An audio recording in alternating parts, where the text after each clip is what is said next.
Article 410.14 covers luminaires, also known as fixtures. 410.14 addresses general requirements.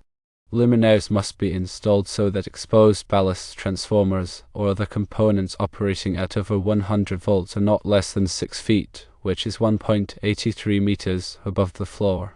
This rule doesn't apply to luminaires listed for surface mounting or marked suitable for surface mounting.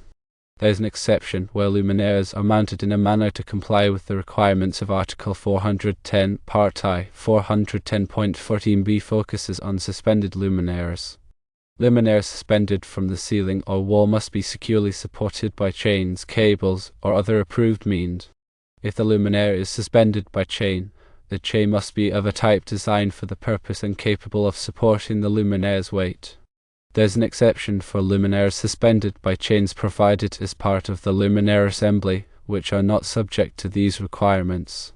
Where luminaires are suspended by cables, the cables must be of a type listed for the purpose and capable of supporting the luminaire's weight. Again, there is an exception for cables provided as part of the luminaire assembly. 410.14c deals with canopy-mounted luminaires. These luminaires must be securely attached to the canopy and cannot rest in the outlet box. 410.14d covers channel-mounted luminaires, which must be securely attached to the channel and also cannot rest in the outlet box. 410.14e addresses recessed luminaires.